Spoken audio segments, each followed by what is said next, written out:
para tener claro. ¿Ustedes me escuchan ahí? Sí, Doc. Es que estoy tratando de darle inicio de grabación. Ya listo.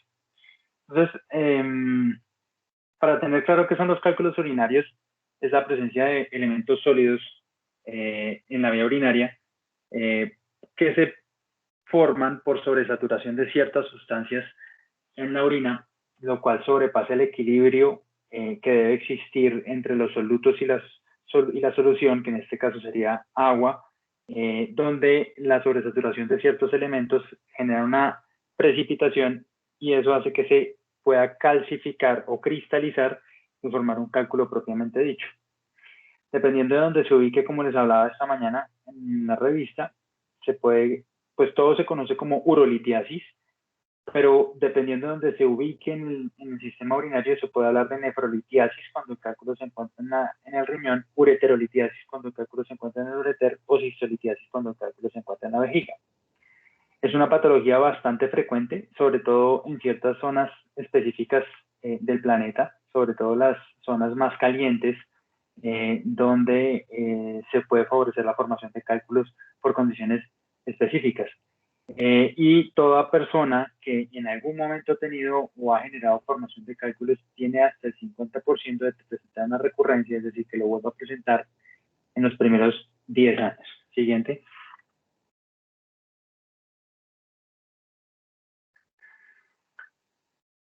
Por lo general afecta más al sexo masculino. Esto puede tener que ver con condiciones hormonales y de temperatura. Pero básicamente se puede presentar en los dos sexos sin una diferencia marcada específica. Como ustedes se pueden dar cuenta en la foto, se pueden ver los dos riñones, uno que está cortado por su cara, en su eje coronal, y donde se puede evidenciar la morfología del riñón desde su corteza hasta su médula, donde finalmente, como les explicaba esta mañana, se genera una producción de orina en todas las nefronas del riñón, formando finalmente una papila y unos conductos colectores que van a drenar la orina. Estos conductos colectores se pueden ver obstruidos en cualquier momento por cualquier cálculo que se pueda salir y pueda obstruir el drenaje de la orina común y corriente. Siguiente.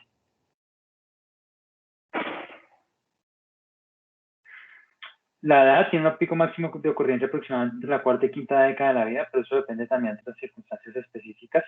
Es una enfermedad multifactorial, es decir, que puede estar asociada a múltiples causas. Una de las más importantes es la geografía y el clima, con alta prevalencia de enfermedad litésica en climas calientes, áridos o secos, donde se favorece una deshidratación crónica por efecto del calor. También en ocupaciones donde se hay una exposición al calor, una deshidratación, un sedentarismo severo, pues también puede haber predisposición a la formación de cálculos. Pero definitivamente digamos que el factor más importante en la formación de cálculo es una disminución del consumo de agua en la dieta del paciente, donde esto puede generar una deshidratación crónica, no lograr una adecuada ingesta de líquidos puede generar un aumento en el riesgo de la producción de cálculos. Siguiente. Siguiente. Vamos a hablar de los tipos de cálculos. Específicamente son dos grupos grandes en los cuales después se dividen en otros subgrupos, donde podemos hablar que la mayoría, la composición más prevalente en la formación de cálculos es la composición cálcica o por calcio, y otras como por ejemplo son el ácido úrico, los fosfatos, la cistina y los cálculos infecciosos o por medicamentos. Siguiente. Esa es una tablita pues muy característica donde uno se puede hacer también una idea más o menos de dividir los cálculos entre los cálculos cálcicos o oxalatos, los cálculos úricos, cistínicos o infecciosos. Pero básicamente para que ustedes lo tengan un poquito más claro, lo que ustedes deben tener en cuenta es que los cálculos producidos por calcio son la gran mayoría, entre el 75 y el 85% de los cálculos son asociados a alguna alteración en el calcio. Los siguientes son los cálculos infecciosos, que conocidos como estruvita. Ya más adelante vamos a ver por qué se conoce como estruvita.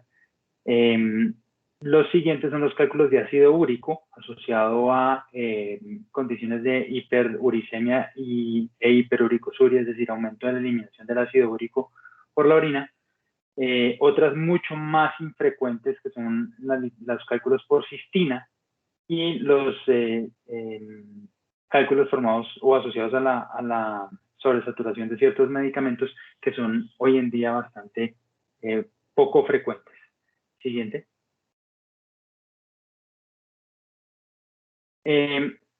Dentro de las causas, dentro de cada uno de los tipos de cálculos hay unas causas específicas, digamos que las más frecuentes, y entre de las causas más frecuentes de la formación de cálculos de calcio es la hipercalciuria, es decir, un aumento de la eliminación del calcio en la orina. Por lo general, la más frecuente es la hipercalciuria idiopática. No les voy a hablar específicamente de las concentraciones que deben existir, simplemente lo que necesitan saber es que el aumento de la eliminación del calcio en la orina, sea cual sea su causa, puede ser de causa absortiva, resortiva o renal, puede favorecer a que se supere ese equilibrio que debe existir entre la cantidad de calcio en la orina y el líquido que la disuelve, lo cual puede favorecer a que se precipite y se cristalice. Pues como pueden ver en la foto, pueden haber causas absortivas, es decir, condiciones que pueden hacer que se genere un aumento en la absorción del calcio que se consume, o por diferentes otras causas. Las resortivas, es decir, hay un aumento de la resorción del hueso con mayor liberación de calcio a la sangre, y eso puede favorecer un aumento de la eliminación de calcio por la orina. O las renales, cuando hay alteraciones como acidosis tubular distal, entre las más características, donde se genera un aumento de la eliminación del calcio por la orina. Siguiente.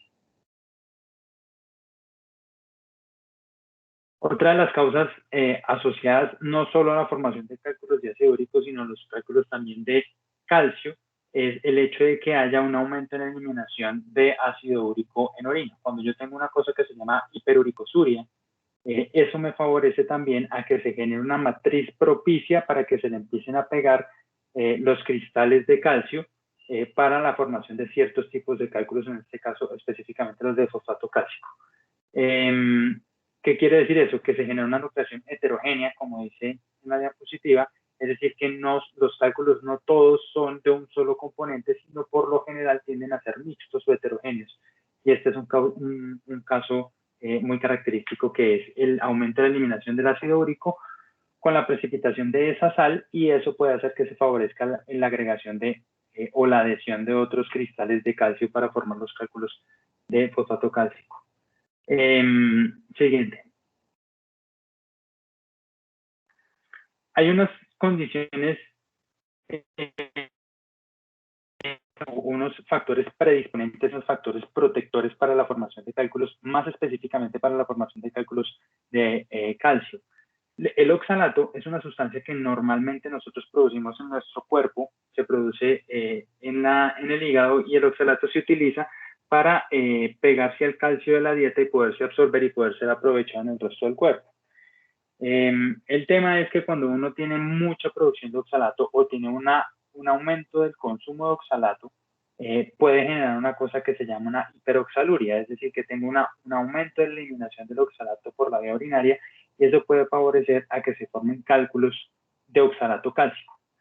Si ustedes me preguntan cuáles serían los alimentos que son más ricos en oxalato, pues ese es el gran problema. Casi todo tiene un aumento de oxalatos en la dieta, es decir, por ejemplo, ustedes van a escuchar que las verduras verdes tienen mucho oxalato, las gaseosas, sobre todo las gaseosas oscuras, tienen mucho oxalato, las chocolatinas, el maní, los marañones, todos los frutos secos, todas esas cosas pueden hacer que se aumente el consumo de oxalato y que se supere el equilibrio que debe haber entre oxalato y calcio. Y eso me puede favorecer a la formación de cálculos por un aumento en la hiperoxaluria. Siguiente. Y uno de los factores predisponentes también más importantes es la hipocitraturia. Si ustedes se dan cuenta, hasta el momento lo que les he explicado es que por lo general han sido condiciones que generan un aumento de cierta sustancia en la eliminación de la orina, pero hay condiciones específicas como por ejemplo la hipocitraturia, que es uno de los factores protectores más importantes, es que debe haber cierta cantidad de citrato en la eliminación de orina para que ese citrato pueda prevenir parcialmente la formación o la agregación de cristales de calcio. Por lo tanto, si yo tengo poca cantidad de citrato que se esté eliminando por la vía urinaria, eso me puede favorecer a que se precipiten dichas sales. ¿Qué tiene citrato? Pues los cítricos. Los cítricos es lo que más da aporte de citrato a la orina, por donde se debería eliminar. Entonces, pues eso es una de las condiciones también más importantes a tener en cuenta para la formación de cálculos de calcio. Otras condiciones específicas como el hiperparatiroidismo primario, es decir, un aumento de la producción de hormona paratiroidea, que es la encargada de aumentar la resorción ósea y liberación de calcio a la sangre, y por lo tanto traducirse en una hipercalciuria.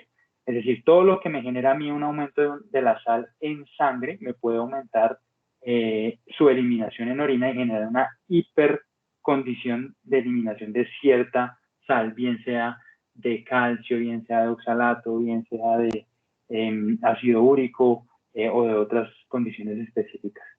Siguiente. Los cálculos de ácido úrico, ustedes seguramente lo han escuchado bastante en los pacientes que tienen gota, y se puede producir por un evento de hiperuricemia. No todo paciente que tiene gota tiene formación de cálculo de ácido úrico, pero todo paciente que tiene hiperuricemia tiene riesgo de aumento de la eliminación de ácido úrico en orina. Y si eso además se asocia a factores predisponentes como disminución de consumo de líquidos, perdón, aumento de la eliminación de calcio en orina, me puede favorecer a que se formen cálculos de ácido úrico. Por lo general, el ácido úrico es muy poco soluble en la orina, y la formación de los cálculos por lo general se genera cuando el pH urinario es muy bajo, es decir, está muy ácida la orina.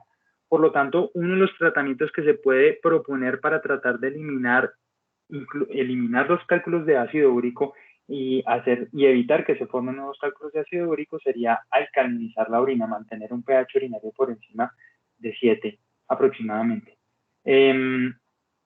Estos cálculos de ácido úrico tienen una característica especial, y es que son los únicos cálculos que uno puede decir que puede deshacer. Es decir, que una vez que se forman, si uno alcaliniza la orina de manera adecuada y de manera sostenida, esos cálculos por lo general tienden a disolverse y desaparecer.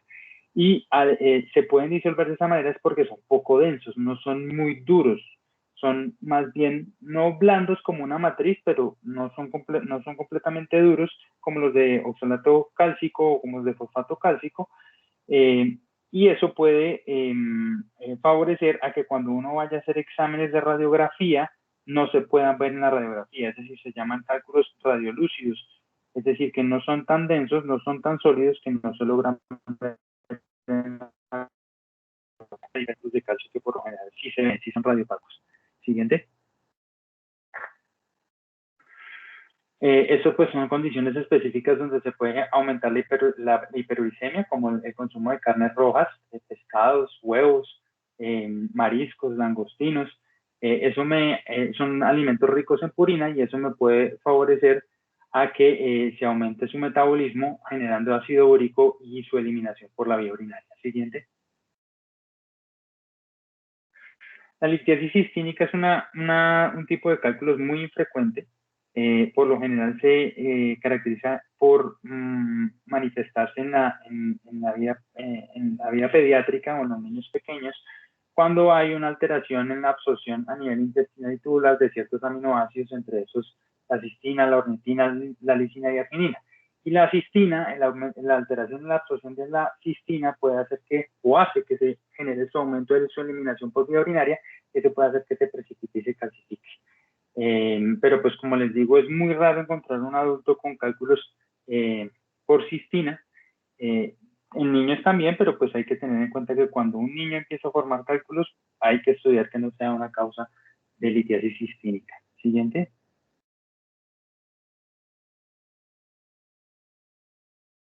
Creo que esto ya se los dije. Pues es una mutación autosómica recesiva como para que lo tengan en cuenta en los genes que expresan los tubos proximales renales para la absorción de, para eliminación de la cistina. Siguiente.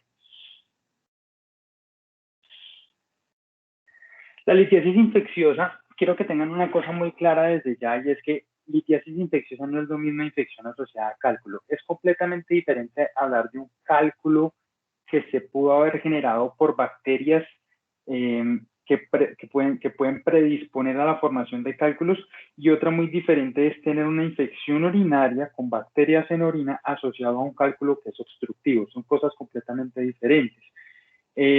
Como hablábamos hoy en revista, y si ustedes se dan cuenta en la fotografía, ahí hay un cálculo de gran tamaño, como les explicaba esta mañana, se llaman cálculos coraliformes porque adquieren la forma de un coral, y eso es porque adquieren la forma completa del sistema colector, siendo cálculos de gran tamaño y generando una obstrucción severa. Yo puedo tener un cálculo muy pequeño de oxalato cálcico que me está obstruyendo el drenaje de la orina. Puede ser pequeño, pero si yo esa orina la tengo infectada, eso sería una infección urinaria asociada a un cálculo obstructivo, y eso es una urgencia porque toca derivar la orina, o si no la infección no va a corregir y puede llegar a generar una sepsis de origen urinario, que es una sepsis bastante rápidamente progresiva y con altos riesgos de complicaciones y de muerte en el paciente. Es diferente tener cálculos colonizados por bacterias que tienen la característica de formar este tipo de cálculos tan severos. Las bacterias específicamente conocidas son el Proteus, la Pseudomonas, la Klebsiella, la Serratia, el Enterobacter, el Ureaplasma urolithicum, y son caracterizadas porque son bacterias ureasa positivo. ¿Qué quiere decir eso? Hidrolizan la urea, aumentando la cantidad de amonio en la vía urinaria, y este amonio se va a asociar con fosfato y magnesio, formando el complejo fosfato-amonio-magnesio, que es el que se conoce como estruvita. Por eso se llaman cálculos de estruvita, porque son cálculos formados por la precipitación del complejo de sal, fosfato, amonio y magnesio. Siguiente.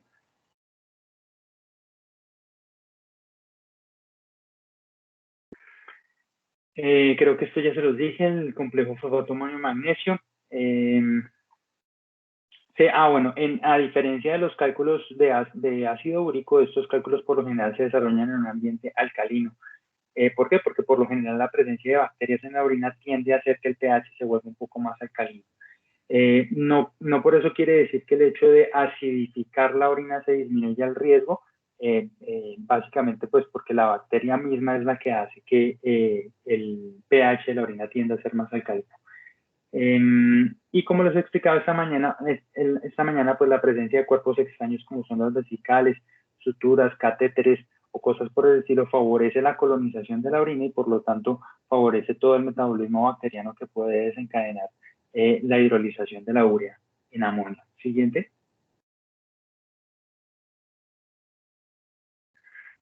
Esto digamos que sería un resumen de los porcentajes en los que se puede presentar y las condiciones en las que se puede presentar cada una. Esto ya se los expliqué. Siguiente.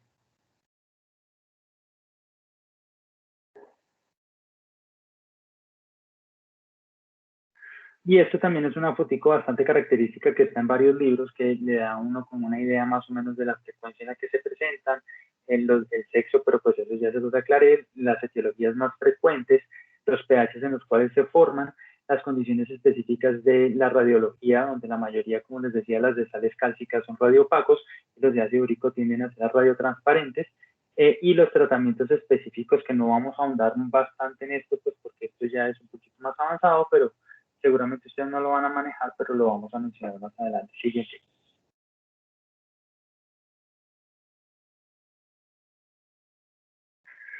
Y estos son los cálculos por medicamentos, que esto es una mnemotecnia bastante conocida, que es la mnemotecnia Sioux, que por lo general se lo preguntan a uno en los exámenes para entrar a residencia de neurología, y es los cálculos asociados a precipitación de metabolitos de medicamentos como los salicilatos, el indinavir, que era un medicamento inhibidor de proteasa que se utilizaba bastante para el tratamiento de VIH, que ya no se utiliza, tenían una característica específica, y es que no se podían ver en el urotac.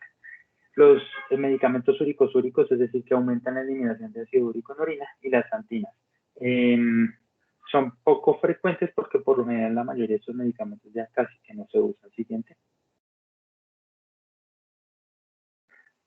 ¿Hasta el momento tienen alguna duda o alguna pregunta? Por mi parte no, doctor. No, doctor.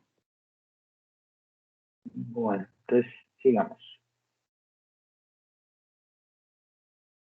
Siguiente. Ok. En resumen, para que un cálculo se forme, debe haber un desbalance en el equilibrio químico que debe haber entre una solución y un soluto. No sé si ustedes recuerdan cuando uno estaba en el colegio que lo ponían a uno a echar sal en un vaso.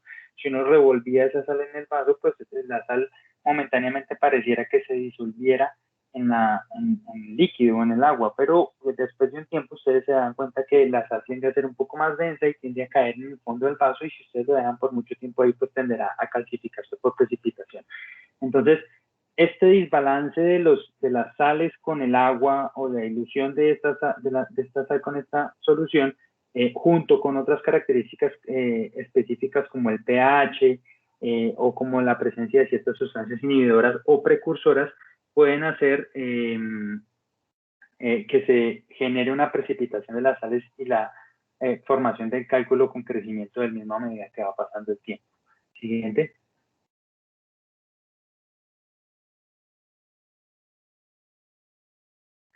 Entonces hay unas etapas específicas. La primera es la sobresaturación, es decir, hay un aumento de la sal en la solución.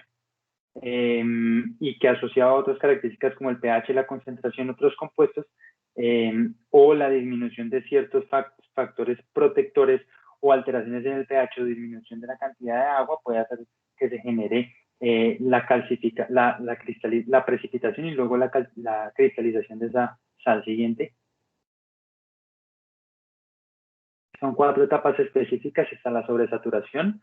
Una vez se genera esa sobresaturación, genera la nucleación, donde se empiezan a pegar ciertos compuestos de la sal junto con citrato, junto con la disminución de los inhibidores o sustancias protectoras. Después de la nucleación se genera la agregación y el crecimiento, perdón, y después la agregación. ¿Qué quiere decir crecimiento? Se generan primero núcleos, esos núcleos se pegan entre sí, y al aumentar esa unión entre los núcleos se genera una agregación y un crecimiento del cálculo, que va a terminar estando pegado a la papila y que finalmente por gravedad y por el peso va a caer al sistema colector y puede llegar a quedar libre. Siguiente. Esto ya lo vimos. Siguiente. Siguiente.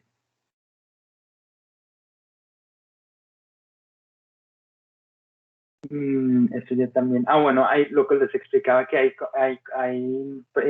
inhibidores de la formación de cálculos, como específicamente el más poderoso es el citrato. Es un inhibidor importante de la formación de cálculos de oxalato y fosfato cálcico, y otros inhibidores como las glicoproteínas, como la nefrocalcina y la proteína de Tam-Horsfall, que es una proteína que se produce en el túbulo contorneado, que básicamente lo que hace es evitar que esas sales se terminen precipitando. Siguiente.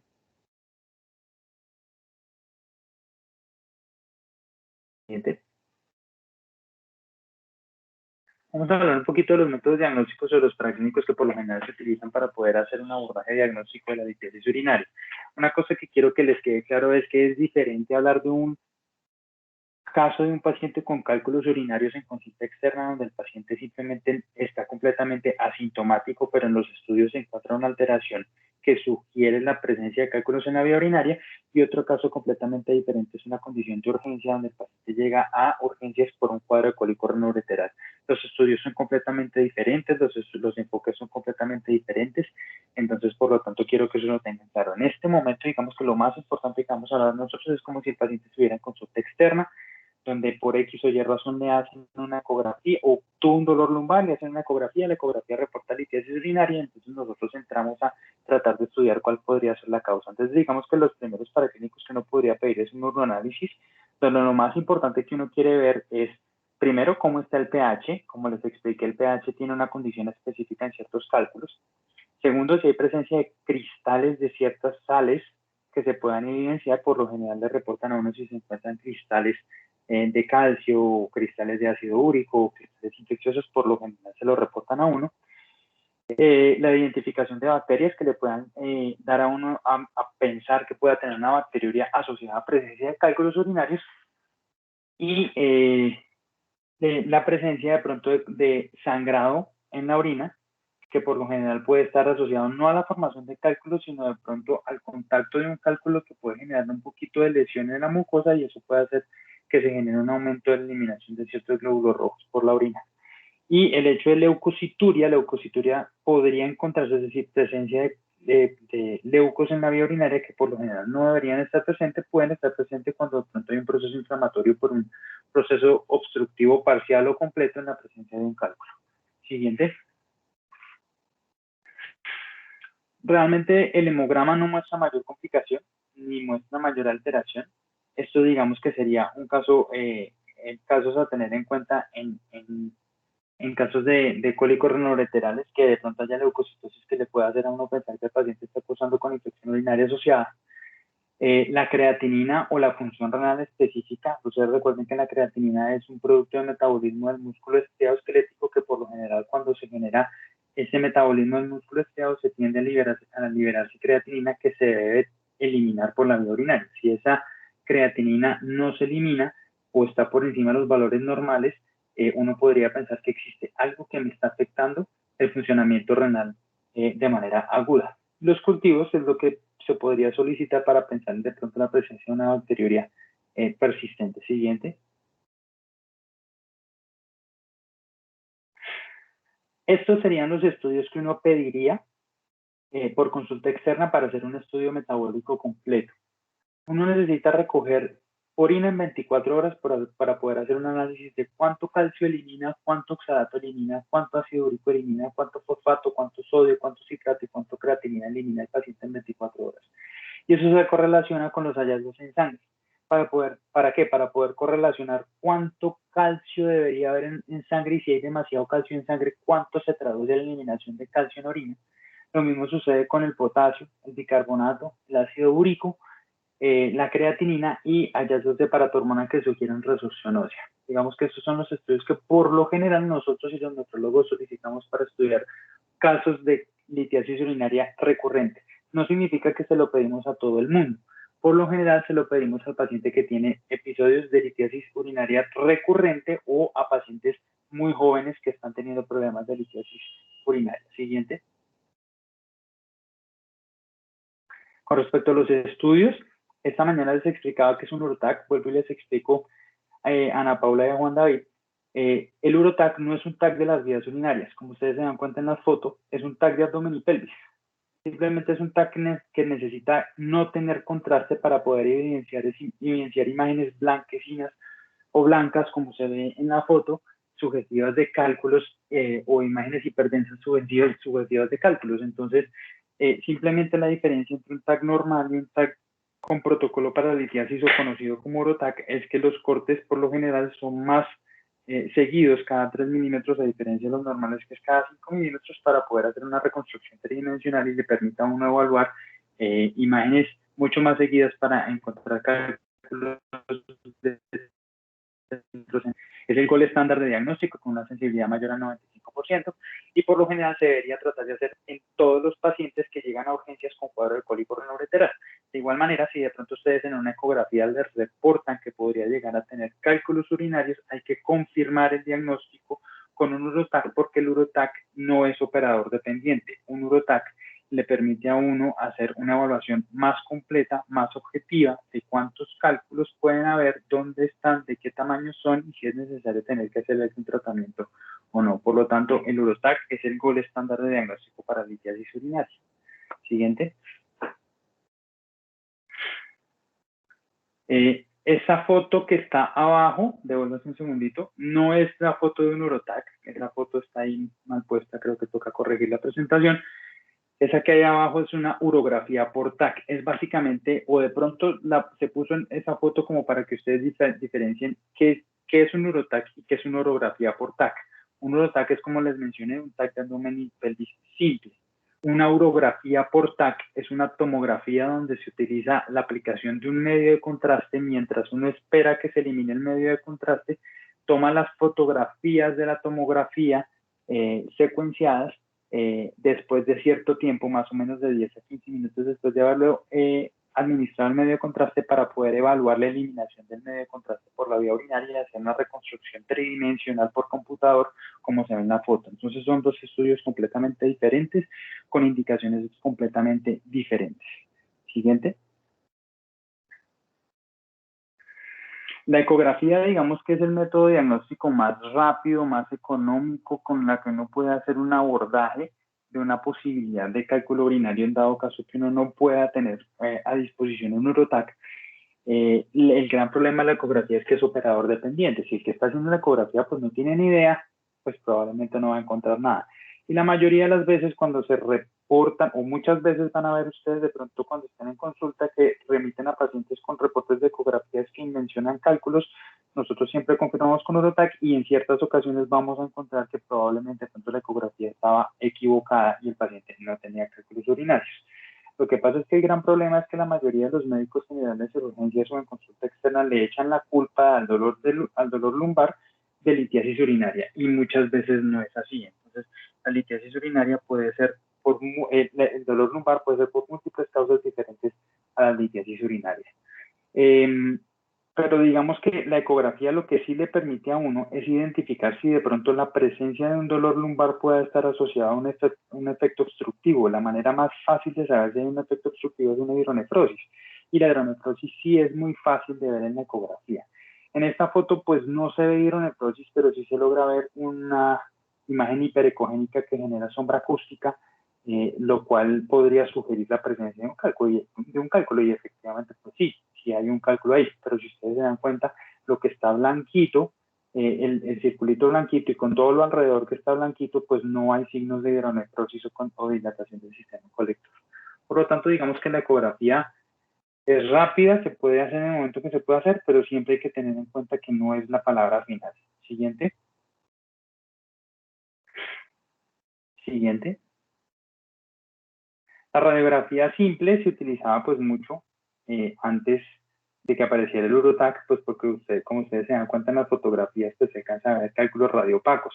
Y listo, una maravilla. Y uno dice, pues bueno, pues utilicemos la radiografía, menos radiación, mucho más rápida, mucho más económica. El gran problema es que no todos los cálculos son radiopacos, como los expliqué ahorita. Y segundo, para poder evaluar bien la silueta renal y para poder ver bien un cálculo radiopaco, uno tiene que tener una muy buena preparación intestinal. O si no, el intestino no le va a dejar a uno ver nada. Y si además eso le sumamos que es el paciente de 120 kilos con gran cantidad de tejido adiposo, pues probablemente la penetrancia de la radiografía pues no va a ser la suficiente y por lo tanto no nos va a permitir evaluar adecuadamente las siluetas renales. Entonces, pues la radiografía casi que ya no la utilizamos casi para nada. Siguiente. Esta es una urografía excretora que es muy similar a la urografía portal, como les mencionaba, con la eliminación del medio de contraste por el sistema colector, que ya en este momento con la aparición del Urotac ya no se usa para el diagnóstico de litiasis urinaria. La urografía excretora se utiliza para otro tipo de diagnósticos, otro tipo de patología. Siguiente.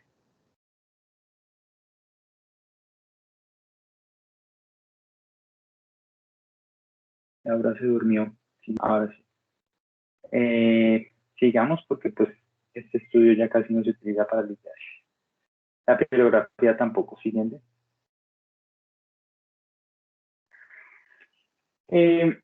Cuando uno, aquí ya vamos a hablar un poquito más de manejo en urgencias. Cuando un paciente llega a urgencias por un cuadro de cólico nefrítico o cólico renoureteral, es un cuadro muy característico donde pues a ustedes nunca se les va a olvidar, o si alguno de ustedes ya tuvo cálculos alguna vez, nunca se les va a olvidar lo que se siente. Es un dolor tipo cólico que se irradia desde la región lumbar, que se va hacia adelante por el flanco y hacia la fosa ilíaca del lado donde esté afectado, e incluso puede afectar los labios mayores en la mujer y los genitales en los hombres, básicamente por la rica inervación que tiene el ureter en su bajada desde el riñón hasta la vejiga.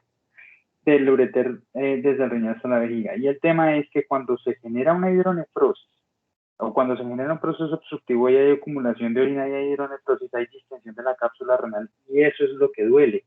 La gente por lo general cree que el dolor es porque el cálculo va bajando y va raspando el ureter. No, eso no es así. Por lo general, el dolor se genera por la distensión o la hidrodistensión o el aumento de las presiones dentro sistema colector y eso hace que se distienda la cápsula renal y genere el dolor que se manifiesta. Es el típico paciente que no lo va a dejar a usted tranquilo en todo el turno hasta que usted no le calme el dolor, y es un paciente que no se puede quedar. Como ustedes pues tienen claro, los riñones y los uréteres están en el retroperitoneo, por lo tanto no están en la cavidad peritoneal o en la cavidad pélvica. Cuando hay un dolor tipo cólico renoureteral, el paciente no tiene irritación peritoneal porque está por fuera del peritoneo. Por lo tanto, es bastante difícil confundir una patología gastrointestinal que sí puede generar irritación peritoneal, como es una apendicitis, una pancreatitis o cosas por el estilo, confundirla con un cólico renoureteral. Entonces, por favor, sean muy, muy juiciosos en la parte de semiología para poder identificar cuál es realmente la sintomatología del paciente y la posible impresión diagnóstica. Más adelante, cuando pasen por cirugía general, se van a dar cuenta de los dolores asociados a la irritación peritoneal, que son muy característicos. Siguiente.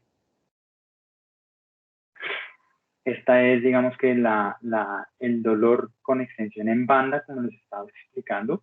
Esta es una anatomía como para que ustedes entiendan las relaciones que tiene el riñón con la glándula suprarrenal, con la cava, con la aorta, con la división de las ilíacas y con la bajada de los uréteres hasta la cavidad pélvica que pasan por detrás de los ovarios y las trompas de falopio. Siguiente.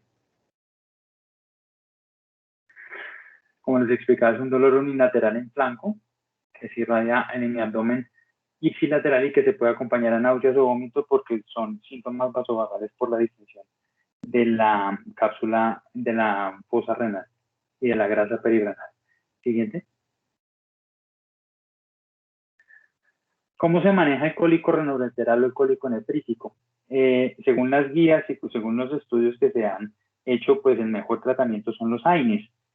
Cualquier tipo de AINES que ustedes tengan a disposición son los que mejor mejoran, o los que más mejoran el dolor, perdón, la redundancia, y son los que más están indicados en este caso.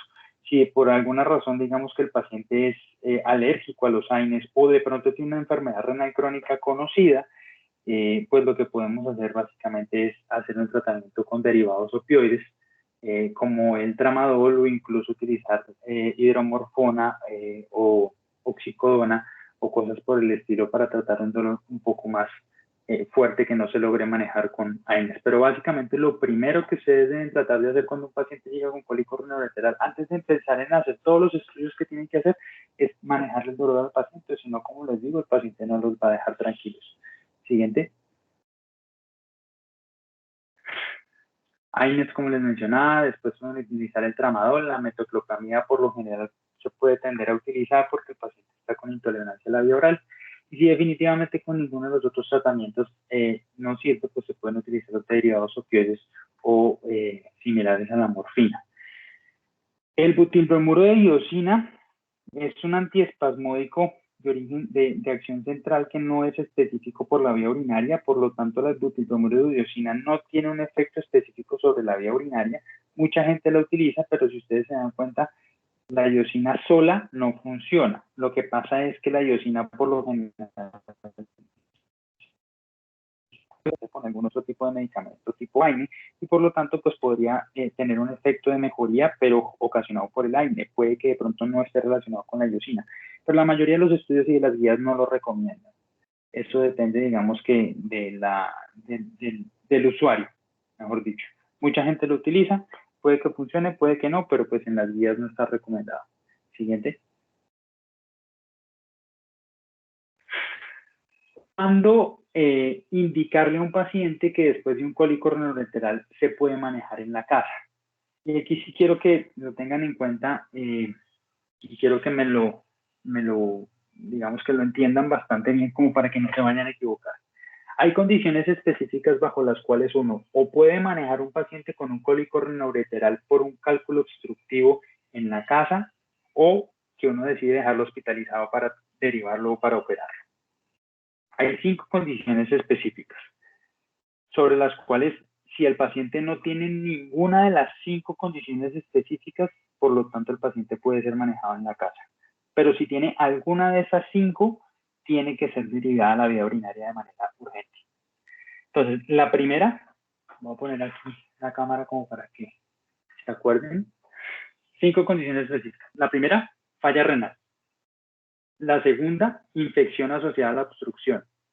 La tercera, alteraciones anatómicas, como paciente monorreno o paciente con historia conocida de obstrucción de la vía urinaria de ese lado, que uno se asegure o que uno crea que no se va a expulsar el cálculo por ahí. Que el paciente tenga un dolor incontrolable o que no se logre controlar con los medicamentos que se administran desde el momento en que llegó, o que tenga intolerancia a la vía oral, o sea, vómito persistente, o que el cálculo sea mayor a 10 milímetros. Si ese paciente no tiene ninguna de estas 5, falla renal, alteraciones metabólicas, proceso infeccioso asociado, dolor incontrolable o cálculo mayor de 10 milímetros, si no tiene ninguna, el paciente se puede manejar en la casa. ¿Qué quiere decir eso? Se ha encontrado y se sabe que los cálculos por debajo de 10 milímetros tienen hasta un 80% de probabilidades de expulsarse solos. Por lo tanto, a lo largo de la historia, muchos de los tratamientos se ha tratado de enfocar de manejo ambulatorio con líquidos, con analgésicos orales y con tamsulosina, que más adelante se les voy a explicar cómo funciona. Si el paciente no tiene ninguna de esas 5 características, ese paciente, después de manejar el dolor en la casa, ustedes podrían mandarlo para la casa para definir, pero por lo tanto, como ustedes se dan cuenta, pues uno necesita haberle hecho paraclínicos, necesita haberle hecho función renal, necesita haberle instaurado analgesia y antieméticos, necesita haber tomado un Urotac para poder saber el tamaño del cálculo, necesita haberlo tenido en observación para saber si mejoró o no mejoró el dolor, y necesita haber tenido la tomografía para saber si el paciente tiene alteraciones anatómicas como un solo riñón o alteraciones anatómicas del ureter que favorezcan a que el cálculo permanezca estancado. Por lo tanto, pues para poder definir un manejo ambulatorio deben tener o deben haber hecho todos los practicos necesarios para poder definir qué hacer. Siguiente. En cambio, si el paciente tiene alguna de esas condiciones, eso quiere decir que ese paciente va a necesitar ser derivado de la vía urinaria, porque si no el riñón puede fallar o puede haber un proceso infeccioso asociado. Hay 2 maneras, o realmente hay 3 maneras de poder desobstruir la vía urinaria. La primera, pues es operar el cálculo.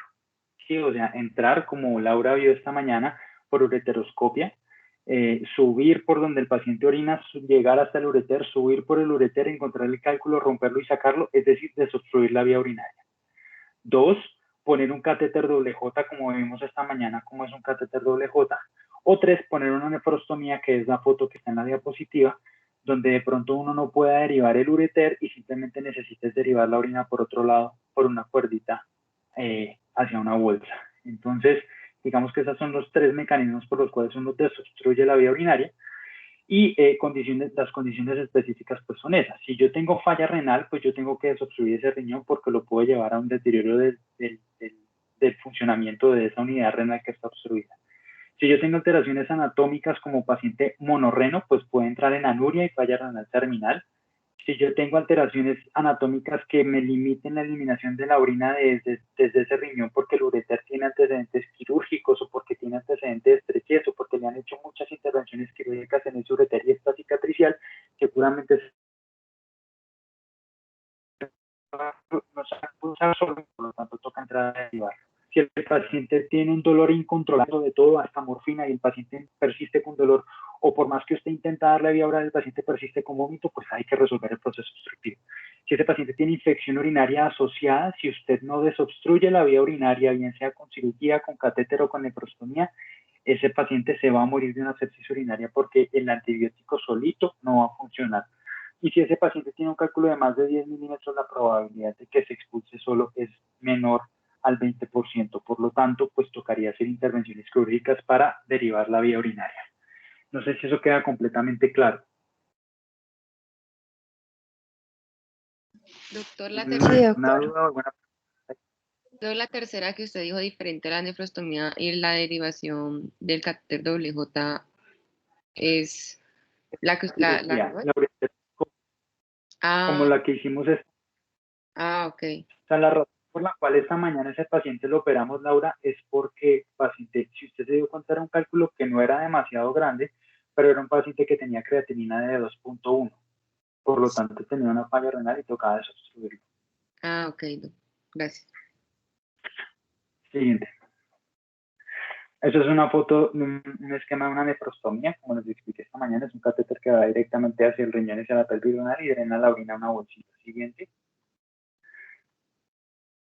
Eso es una derivación con un catéter doble J, se llama doble J porque tiene dos J que lo hace de autorretención, y es una especie de pitillo que ayuda a que la orina drene constantemente y no se obstruya y no genere distensión de la cápsula renal y por lo tanto disminuya la alteración de la función renal. Siguiente.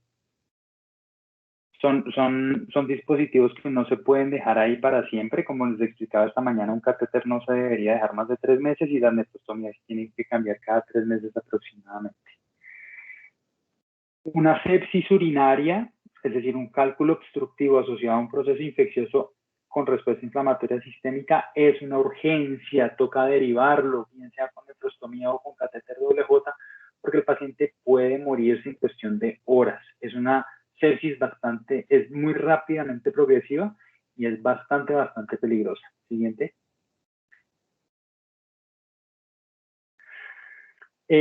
Los cálculos ureterales se pueden manejar en casa con unos medicamentos que se llaman los alfa bloqueadores.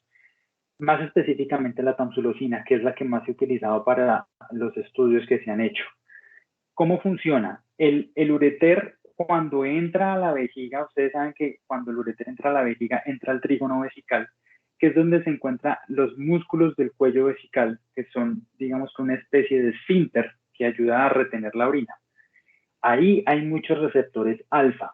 Si yo bloqueo esos receptores alfa, pues ayudo a que el músculo liso del cuello vesical no se contraiga y por lo tanto el meato ureteral se abra un poquito para que el cálculo se expulse.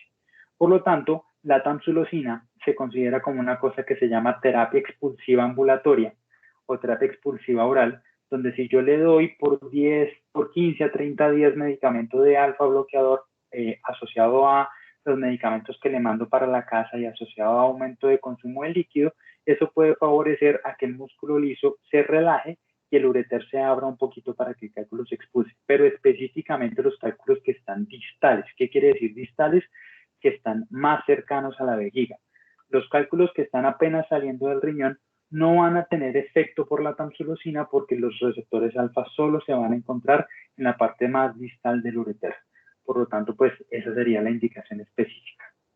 Eso lo pueden mandar ustedes, no es necesario que se lo pidan a un urólogo ni a ningún especialista. La tamsulosina es de venta libre y pues puede ayudar también a disminuir la sintomatología de dolor en el paciente que tiene el cálculo distal.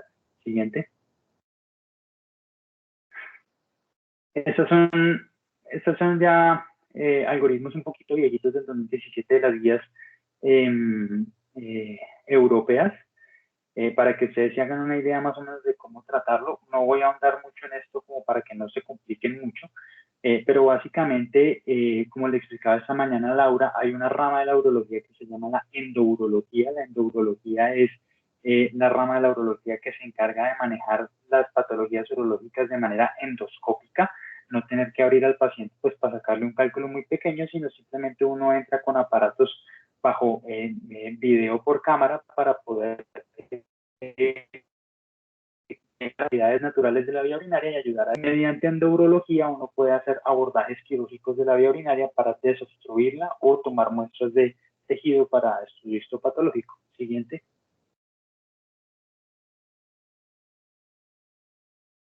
Siguiente. Las terapias quirúrgicas que se han descrito o que se han utilizado a lo largo del tiempo, aparte de la endourología, hay una cosa que se llama la litotripsia extracorpórea. Es esta. Antes se utilizaba bastante, y digo antes es porque con el tiempo se han venido mejorando las condiciones o las características de los dispositivos que se utilizan para poder hacer cirugía endoscópica. Entonces, antes de que existieran, digamos que esos ureteroscopios tan avanzados de visión HD y toda la cosa, pues se utilizaba mucho la litotripsia extracorpórea. ¿En qué consistía? El paciente se acostaba en una camilla y mediante un dispositivo que generaba unas ondas de choque en contacto con la piel del paciente, esas ondas de choque viajaban hasta el riñón, hacían que los cálculos se movieran de manera persistente y rápida y se generara una fragmentación de esos cálculos desde su interior y se eliminara por fragmenticos pequeños Uno diría, pues qué maravilla, eso sería lo mejor para no tener que hacer la intervención quirúrgica a un paciente. El problema es que esta ditotips extracorpórea por lo general se utiliza en pacientes que tienen de a un solo cálculo. No se puede utilizar en pacientes de muchísimos cálculos, porque un cálculo, primero, debe no ser muy duro, no debe tener más de 1000 unidades Ounce, que son las unidades de densidad que se utilizan para medir en la tomografía. Si son muy duros, pues seguramente de pronto necesitarán no solo una sesión, sino 2 o 3 sesiones. Y cada sesión corresponde a 2000 o 3000 ondas de choque, es decir, 2000 o 3000 golpes en la espalda, llegándole directamente al cálculo para que se logre fragmentar. Y si yo tengo muchos cálculos, pues no puedo hacer eso cada vez con cada cálculo porque eso me va a generar lesión del tejido renal y eso me va a generar cicatrices y enfermedad renal crónica e incluso hipertensión arterial. Por lo tanto, la ditotripsia extracorpórea con el advenimiento de nuevas tecnologías endoscópicas pues ha entrado en desuso de manera significativa. Yo no sé si vaya a desaparecer, hay colegas quienes dicen que no, yo creería que sí, va a tender a desaparecer con el tiempo. Siguiente. Y pues como ustedes se pueden dar cuenta en esta diapositiva, las contraindicaciones son múltiples.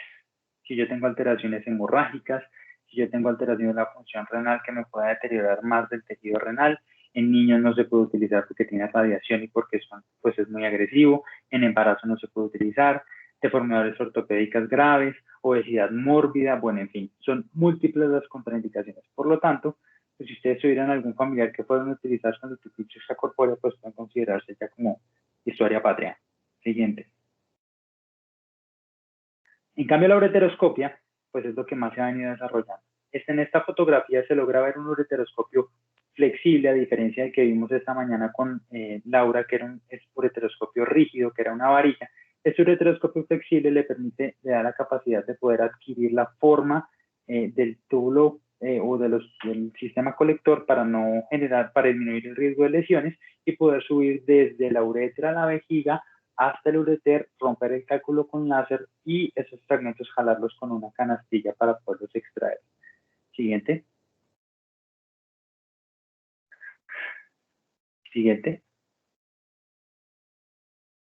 Las indicaciones, pues básicamente cualquier cálculo que genere obstrucción de la vía urinaria que no se pueda expulsar o que tenga baja posibilidad de expulsarse, pues tiene la indicación específica junto con las otras 5 condiciones específicas que les acabo de mencionar hace un rato. Siguiente. Siguiente. La nefrolitotomía percutánea es el procedimiento que se le hizo a la paciente que estaba hospitalizada y que le sacamos muchísimos cálculos. Es una punción que se hace por la espalda, donde uno hace un acceso por el lado del riñón, entrar hasta el sistema colector y romper cálculos de más de 2 centímetros. Los cálculos de más de 2 centímetros, por lo general, por ureteroscopia son bastante difíciles de manejar porque son cálculos muy grandes donde no se puede demorar demasiado tiempo con los aparatos dentro de la vía urinaria y eso me puede generar lesión. Entonces, por lo tanto, la nefrolitotomía percutánea es el procedimiento quirúrgico endoscópico que más se utiliza para cálculos de gran tamaño en el riñón. Siguiente. Siguiente. Y pues obviamente cuando ningún procedimiento como cirugía funcione, pues existe la cirugía laparoscópica o en este momento pues robótica. La abierta pues ya casi que cero, solo se utiliza en casos donde no hay disponibilidad de un urologo laparoscopista o cirugía robótica, pero pues hoy en día digamos que ya es muy infrecuente que se utilice cirugía abierta para corrección de manejo de cálculos. Siguiente. Y ahora vamos a hablar de una parte muy chiquita, pero bastante importante que ustedes los deben tener en cuenta. Ustedes como médicos generales sí deben tenerlo claro para evitar la formación de cálculos. Y entre las recomendaciones pues, más importantes es el consumo de agua. La mayoría de las guías menciona que se debe consumir entre 2 a 3 litros de agua, pero pues eso depende obviamente del tamaño de la persona. Si ustedes me ponen a mí a tomar 2 litros de agua, pues seguramente de pronto es insuficiente, pues porque yo tengo un índice de masa corporal mayor, yo tengo mayor superficie corporal y por lo tanto pues es diferente a como si de pronto se lo tomara Diana, que es la mitad de lo que yo soy. Entonces, digamos que la manera más práctica de poder decirle a un paciente la cantidad de líquido que debe tomar es, señor, su orina tiene que salirle casi que transparente. Esa es la manera en la que uno se asegura que se está disolviendo la mayor cantidad de solutos de la vía urinaria para que evitar su precipitación. Siguiente. Los alimentos ricos en oxalato, como les dije, casi todo. Lo ideal sería tratar de evitarlos, pero dentro de las condiciones de formación de cálculos de oxalato de calcio, siguiente, lo más importante es no decirle al paciente que tiene que suspender los lácteos. Siguiente, de pronto creo que eso está en la siguiente diapositiva. Al paciente no se le debe suspender los lácteos. Y eso es lo primero que le dice el portero a uno. Ay, mi señora, usted tiene que dejar de tomar leche. Usted tiene que suspender el queso. Eso no se puede hacer. Porque si yo suspendo el consumo de calcio, por lo tanto, el oxalato que yo produzco de manera endógena va a quedar libre.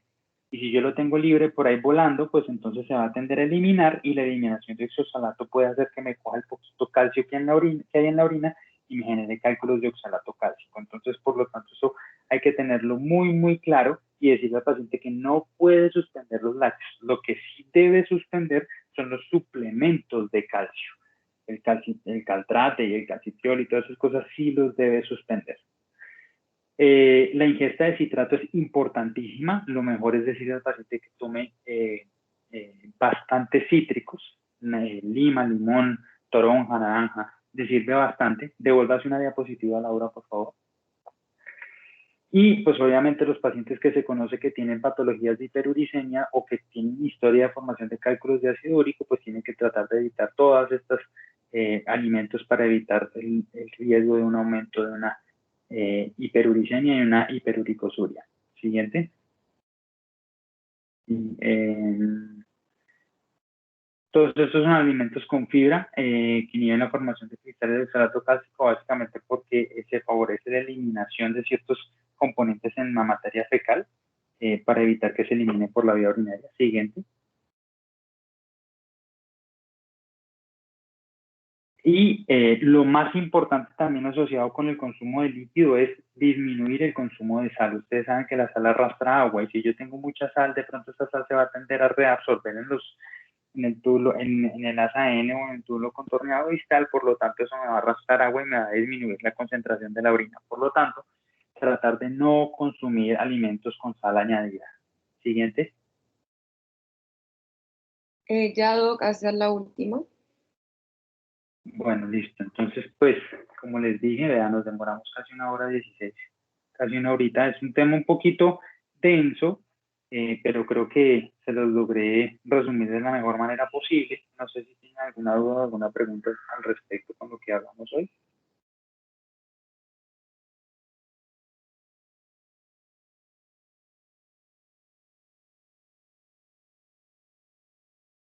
¿Algo?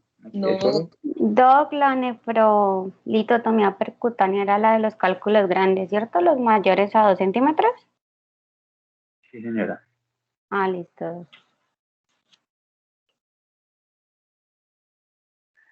Juan David, Ana Paula, ¿alguna duda, alguna pregunta? Profe, de pronto la dosis de la tamsulosina también es 0.4 miligramos día, como en hiperplasia, o es diferente.